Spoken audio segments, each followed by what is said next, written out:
యాభై ఏం బ్యాటింగ్ చేసినావు బట్లర్ బాబాయ్.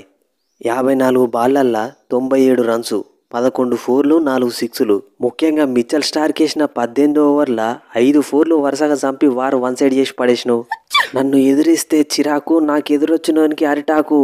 బట్లర్, జాస్ బట్లర్, జీటీని ట్రోఫీ గెలిపించేదాకా వదిలిపెట్టా. తెవాటియా బ్రో, పాపం మన బట్లర్ బాబాయ్ని సెంచరీ కొట్టనియాల్సింది కదా. పాపం 3 రన్లు కొడితే ఐపీఎల్లో 8 సెంచరీలు కంప్లీట్ అయ్యేది. అక్కడ ఆపోజిట్లో బౌలింగ్ వేసేది మిచెల్ స్టార్కు. లాస్ట్ టైం వాళ్ళ ఆర్ఆర్తో మ్యాచ్ ఆడినప్పుడు గిదే సిచ్యువేషన్లో ఉన్న మ్యాచ్ని సూపర్ ఓవర్ దాకా తీసుకుపోయిండు. ఏమాత్రం ఛాన్స్ ఇచ్చినా మన పరిస్థితి కూడా గదే అవుతుంది. అందుకే ఫస్ట్ 2 బాళ్ళకే ఒక 6, ఒక 4 కొట్టి ఫినిష్ చేసిన. అది కూడా కరెక్టే తెవాటియా అన్న. అసలు టీంలో తెవాటియా ఏం చేస్తాడు అన్న వాళ్ళకి 2 బాళ్ళతోనే సమాధానం చెప్పినావు. ఓకే బాయ్స్, బాధపడాల్సింది ఏం లేదు. బౌలింగ్లో కొద్దిగా అంత తడబడడం వల్ల మ్యాచ్ ఓడిపోయినావు. ఇదే జీటీతోని మళ్ళీ 20 రోజులకు మ్యాచ్ ఉన్నది. 2 పాయింట్లు ఎట్లు ఇచ్చినావో గట్లనే తీసుకుందాం. నేరాజీ, ఈ సీజన్లో సిరాజ్తోని, ప్రాసిద్ కృష్ణతోని ఏం బౌలింగ్ చేపిస్తాను. రబాడా లేకుండా కూడా మనం గింత మంచి బౌలింగ్ ఎత్తామని అస్సలు ఎక్స్పెక్ట్ చేయలే. ఎక్స్పెక్ట్ ద అన్ఎక్స్పెక్టెడ్ అట్లుంటుంది మన కోచింగ్తోని. సిరాజ్ని, ప్రాసిద్ కృష్ణని టీమిండియాలకి కంబ్యాక్ ఇచ్చేటట్టు చేస్తా. అట్లుంటుంది మనతోని. థ్యాంక్స్ నేరాజీ. ఐపీఎల్లో రన్ మిషన్గా ఉన్న నన్ను పర్పుల్ క్యాప్ హోల్డర్గా చేసినావు. ఈ మ్యాచ్లను అయితే డైరెక్ట్గా 4 వికెట్లు తీసిన. ఇక నా దగ్గర నుండి పర్పుల్ క్యాప్ ఎవ్వరు తీసుకోలేరు. పర్పుల్ క్యాపే కాదు తమ్ముడు, ఆరెంజ్ క్యాప్ కూడా మనోళ్ళే ఉన్నారు కాంపిటీషన్లో.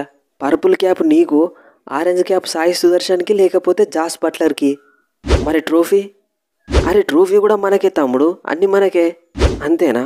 ట్రోఫీలు, ఆరెంజ్ క్యాపులు, పర్పుల్ క్యాపులు అన్నీ మీరే తీసుకుంటే మేమేం చేయాలా మరి? మీకు 10 పాయింట్లే ఉన్నాయి, మాకు 10 పాయింట్లే ఉన్నాయి.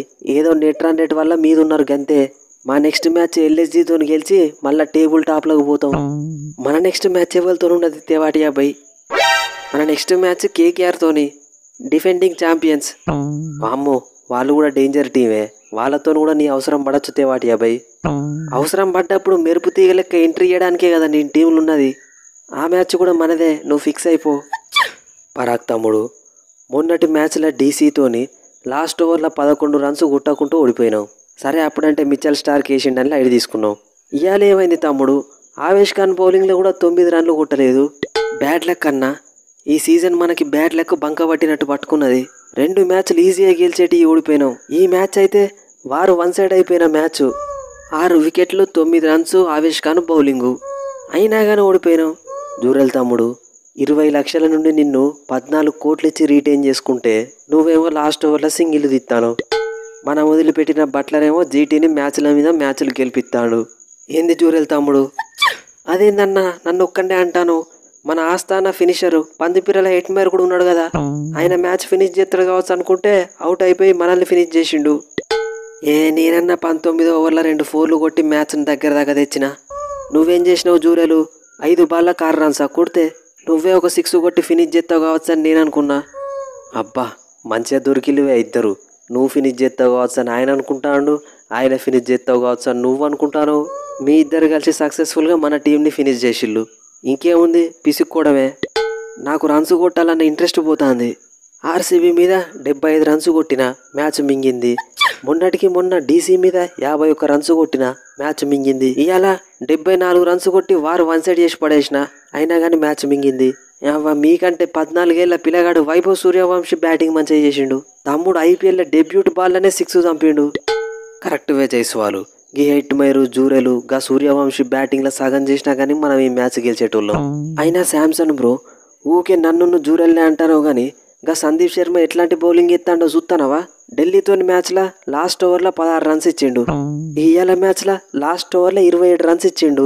గా అబ్దుల్ సమాద్ 4 సిక్స్లు చంపిండు. మనం మ్యాచ్ ఓడిపోవడానికి మేమెంత కారణమో గా సందీప్ శర్మ వేసిన బౌలింగ్ కూడా అంతే కారణం. ఏంది సందీప్ బ్రో, ఒక ధోని కోహ్లీ ఉంటేనే మంచిగా ఎత్తావా బౌలింగు? ఇసొంటి ఓవర్లేసి గెలిపించేటోనివి ఇప్పుడు మ్యాచ్లన్నీ మింగిస్తాను. నా మీద అంత నమ్మకం లేనప్పుడు ఆర్చర్ బాబాయ్కి ఇచ్చుకోవచ్చు కదా last over. I'm trying my level best. ఇక వరుసగా 4 మ్యాచ్లు ఓడిపోయినావు. నెక్స్ట్ మ్యాచ్ ఎవరితో ఉన్నది వ్యాపారాగు? మొన్ననే 9 వికెట్ల భారీ తేడాతోని వట్టిగానే విసికిన ఆర్సీబీతో ఉన్నది. ఇక వాళ్ళతోనే మన కంబ్యాక్ స్టార్ట్ కావాలి. ఆవేష్ ఖాను, జహీర్ ఖాన్ అన్న ట్రైనింగ్లో నువ్వు గింత మంచి బౌలింగ్ ఎత్తావని ఎక్స్పెక్ట్ చేయలే. లాస్ట్ ఓవర్లో 9 రన్లు డిఫెండ్ చేసి మ్యాచ్ గెలిపించినావంటే ఆవేశం స్టార్ పవర్ ఏందో చూపించినావు. వాస్తవం చెప్పాలంటే నాకు ఆవేశం రానే రాదు. వచ్చిందంటే నన్ను ఎవరు ఆపలేరు. వట్టిగానే వస్తాడు, రన్స్ ఇచ్చి పోతాడు అనుకుంటారా? నాకు బీపీ లేచినప్పుడు మ్యాచ్లు కూడా గెలిపిస్తా. బ్యాట్స్మెన్ అందరూ గుర్తుపెట్టుకోండి, ఆవేశం ఈజ్ ఆన్ ఫైర్. ఆవేశు, మన నెక్స్ట్ మ్యాచ్ మనం ఫస్ట్ మ్యాచ్ ఓడిపోయిన డీసీతో ఉన్నది. మనం ఈజీగా గెలిచే మ్యాచ్ వాళ్ళు మనల్ని ఓడిచ్చిల్లు. అప్పుడు ఇచ్చిన 2 పాయింట్లు మనం ఇప్పుడు తీసుకోవాలి. టెన్షన్ పడకు పంత్పై, నేను చూసుకుంటా కదా. అయ్యారు, మనం మ్యాచ్ ఆడి 40 అవర్స్ కూడా కాకముందుకే మళ్ళీ మన ఇద్దరికే మ్యాచ్ పడ్డది. మొన్న నువ్వు మా హోమ్ గ్రౌండ్కి వచ్చి 2 పాయింట్లు తీసుకున్నావు, మేమేమనలే. అతిథి దేవో భవ అని వదిలేసినావు. ఇవాళ మేము మీ హోమ్ గ్రౌండ్కి వస్తాను కాబట్టి ఆ 2 పాయింట్లు ఏవో ఇచ్చేస్తే మేము వెళ్ళిపోతాం. 2 పాయింట్లా? అవి ఎట్లుంటాయి? ఇప్పుడు తీసుకుంటే తప్ప ఇచ్చుడు మాకు తెలియదు. అయినా లాస్ట్ మ్యాచ్లో టిమ్ డేవిడ్ చేయబట్టి బతికిపోయాలి, కానీ లేకుంటే మీ లోవెస్ట్ స్కోర్కే లోవెస్ట్ స్కోర్లు అవుట్ చేపిస్తుండే. ఎక్కడ గెలకూడదో అక్కడ గెలికినవు అయ్యారు. మా హోమ్ గ్రౌండ్కి వస్తే వదిలేస్తామేమో కానీ వేరే టోళ్ళ హోమ్ గ్రౌండ్కి పోతే మాత్రం మేము వదిలిపెట్టాం. I'm going to show you the hell. Patidar తమ్ముడు, ఫస్ట్ 2 మ్యాచ్లు గెలిచిన తర్వాత ఒక మ్యాచ్ ఓడిపోతే ఒక మ్యాచ్ గెలుస్తాను. గ్రహాల మూమెంట్ ఎక్కడో దెబ్బ తింటున్నట్టున్నది. ఇదే కంటిన్యూ అయితే ప్లే ఆఫ్స్కి పోవడం కూడా కష్టమవుతుంది. ఈ మ్యాచ్ మనం ఎట్లయినా గెలవాల్సిందే. మనం ఈ మ్యాచ్ గెలవాలంటే గా ఇంగ్లాండ్ ప్లేయర్ లివింగ్స్టన్ని పక్కకు పెట్టి వెస్టిండీస్ ప్లేయర్ షెఫర్డ్ని పట్టుకురావాలి. నీకు తెలుతలేదువే పాటిదారు, టీంలో ఇంగ్లాండ్ ప్లేయర్లు ఉండాలివే, ఇంగ్లీష్ మంచిగా వస్తుంది. ఓదికు పాయింట్స్ పోతానే అన్న వాళ్ళని నమ్ముకుంటే. సరే, ఆ రోమారియో షెఫర్డ్ని అయితే పట్టుకరా, ఎట్లా ఆడతారో చూద్దాం. చూసుడు కీసుడు ఏం లేదు, ఒక్క ఛాన్స్ ఇల్లి అన్ని 6లే. కేకేఆర్కి రసలు, ఆర్ఆర్కి హెట్మైరు, జీటీకి రుతర్ఫోర్డు, ఈ ఆర్సీబీకి షెఫర్డు ఫిక్స్ అయిపోతా. అయ్యారు, నా ఎక్స్ టీం ఆర్సీబీ అని తెలిసి కూడా లాస్ట్ మ్యాచ్లో నన్ను డ్రాప్ చేసినావు. కనీసం ఈ మ్యాచ్లో నన్న ఛాన్స్ ఇయ్యి. ఆర్సీబీ నన్ను రిలీజ్ చేసినందుకు బాధపడేటట్టు చేస్తా. నిన్ను ఆడిస్తే వాళ్ళు మా ముందే నిన్ను రిలీజ్ చేసినందుకు సంతోషపడతారు. ఆ భయంతోనే నేను బెంచ్ మీద కూర్చోబెడతాను మ్యాక్స్వెల్ పై.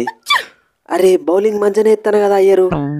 అయినా నా ప్లేస్లో వచ్చిన గా ఇంగ్లీషు ఏమన్నా హాఫ్ సెంచరీలు కొడతాండా? నేను కొట్టిన 6 రన్లే గాయన కూడా కొడతాండు. ఇంకా నేనైతే బౌలింగ్లో ఆయనతో ఒక వికెట్ అయినా తీస్తా. కరెక్ట్, పాంటింగ్ బాబాయ్తో కలిసి ఆలోచించి చెప్తా. అలా ఆలోచించేది ఏమున్నది అయ్యారు, అందరూ మన ఆస్ట్రేలియా పిల్లగాళ్ళే. ఎవలాడితే ఉన్నది, మ్యాచ్కి ముందు డిసైడ్ చేద్దాంతి. ఓకే బాయ్స్, సిఎస్కేతోని మ్యాచ్ ఎక్కువ కష్టపడాల్సిన అవసరం లేదు. ఎస్ఆర్ఎస్ని బౌలింగ్ పిచ్తో ఎట్లా ఓడించినామో ఈ సిఎస్కేకి బ్యాటింగ్ పిచ్ ఇస్తే వాళ్ళే ఓడిపోతారు. Very simple. తమ్ముడు, మాకున్నాయే 4 పాయింట్లు, అలా 2 పాయింట్లు మీరిచ్చినాయా అన్న విషయం మర్చిపోకు. మిమ్మల్ని ఫస్ట్ మ్యాచ్లో విసికింది అప్పుడే మర్చిపోయినావా? ఫస్ట్ మ్యాచ్లో మీరు ఓడిచ్చిల్లు కాబట్టి మేము ఓడిపోలేదు ధోని బై. మేము ఎప్పటికీ ఫస్ట్ మ్యాచ్ ఓడిపోతాం కాబట్టికే ఓడిపోయినాం. ఎట్లా 2 పాయింట్లు ఇచ్చినామో ఈ మ్యాచ్లో అట్లనే తీసుకుంటాం. ఈ సిఎస్కేతోని మాటలేంది పాండ్యా, జస్ట్ 150 కొడితే చాలు. గదే త్రిపాఠి, విజయ్ శంకర్, హూడాలు ఏం చెప్తారు? మీరు ఇట్లా అంటారనే ఈ గ్యాప్లో సౌత్ ఆఫ్రికా నుంచి బేబీ ఏవి డివిలియర్స్ని దింపిన డివాల్డ్ బ్రేవిస్ని పట్టుకొచ్చినాం. ఇప్పటి నుంచి చూడుర్రి ఈ తల ఆడించే ఆట ఎట్లుంటుందో. ధోనిపై గా డివాల్డ్ బ్రేవిస్ని మేము 2022లోనే కొన్నాం. 3 కోట్లు ఇచ్చి 3 సంవత్సరాలు ఉంచుకున్నాం. 10 మ్యాచ్లు ఆడిస్తే 200 రన్స్ కొట్టిండు, 1 వికెట్ తీసిండు. మేము వదిలేసిన ప్లేయర్ని మీరు తీసుకొని మా మీదనే గెలుద్దాం అనుకుంటారు చూడు, అది జోక్ ఆఫ్ ద డీకేడ్. ఎక్కడ గెలకూడదో అక్కడ గెలికిన ఉస్కయ్యి. బ్రేవిస్ తమ్ముడు మీ దగ్గర ఆడకపోవచ్చు, మా దగ్గరికి వచ్చిండంటే మళ్ళీ సౌత్ ఆఫ్రికా టీంలకి కంబ్యాక్ ఇప్పిస్తా. ఇవాళ మా డివాల్డ్ బ్రేవిస్ ఓపెనింగ్ వచ్చి చేసే ఊచకోతని మీరు తట్టుకోలేరు. ధోని అన్న, తమ్ముడిని ఫస్ట్ ఓవర్లోనే అవుట్ చేసి పెవిలియన్కి పంపిస్తా. 3 సంవత్సరాలు మీ దగ్గర ఉంచుకొని కూడా జస్ట్ 10 మ్యాచ్లే నన్ను ఆడిచ్చిల్లు. కనీసం మళ్ళీ తీసుకొని కూడా తీసుకోలేదు. ఈ డివాల్డ్ బ్రేవిస్ 6లు కొడితే ఎట్లుంటుందో మీకు ఈ మ్యాచ్లో చూపిస్తా. అది తమ్ముడు, నువ్వేంకి ఎంఐని చూసి భయపడాల్సిన అవసరం లేదు. ఆల్రెడీ మనం ఈ సీజన్లో వాళ్ళని ఒకసారి పిసికినాం, ఇంతకుముందు ఎన్నోసార్లు ఓడించినాం. ఇవాళ కూడా గదే రిపీట్ అవుతుంది. రిపీట్ కానీయా ధోని బై, వరుసగా 2 మ్యాచ్లు గెలిచినాం. ఈ మ్యాచ్ కూడా గెలిచి హ్యాట్రిక్ కంప్లీట్ చేస్తా. పాండ్యా తమ్ముడు, సిఎస్కే దగ్గర బ్యాటింగ్ లేదు, అన్ని మ్యాచ్లు ఓడిపోతారు కదా అని వాళ్ళని లైట్ తీసుకోవద్దు. ఆపోజిట్ టీంకి ధోని బై కెప్టెన్ ఉన్నాడంటే అంత ఈజీగా వేరేటోళ్ళని మ్యాచ్ గెలవనీయడు. అది ఎంత పెద్ద టీం అయినా మంచిదే. ఎక్స్పీరియన్స్తో చెప్తానా, జరంత ఆచితూసి కెప్టెన్సీ చేయి. అది కూడా చూద్దాం రోహిత్ అన్న. అప్పుడే మర్చిపోయినావా తమ్ముడు, నువ్వు జీటీలు ఉన్నప్పుడు వరుసగా నిన్ను 2వ సారి ట్రోఫీ గెలవకుండా మధ్యలో చెప్పుల్లో పెట్టింది. అసలాట గ్రౌండ్లో చూపిస్తా, రెడీగుండు. సో ఫ్రెండ్స్, నిన్న జరిగిన 2 మ్యాచ్లు, ఇవాళ జరగబోయే 2 మ్యాచ్లు అన్నీ కలిపి ఇదే వీడియోలో కవర్ చేసిన. హోప్ ఈ స్పూఫ్ మీకు నచ్చిందని అనుకుంటున్నా. నచ్చితే ఖచ్చితంగా వీడియోని లైక్ చేయండి. కింద కామెంట్ సెక్షన్లో మీ ఒపీనియన్ చెప్పండి. నెక్స్ట్ వీడియోలో మళ్ళా కలుద్దాం. Thanks for your love and support.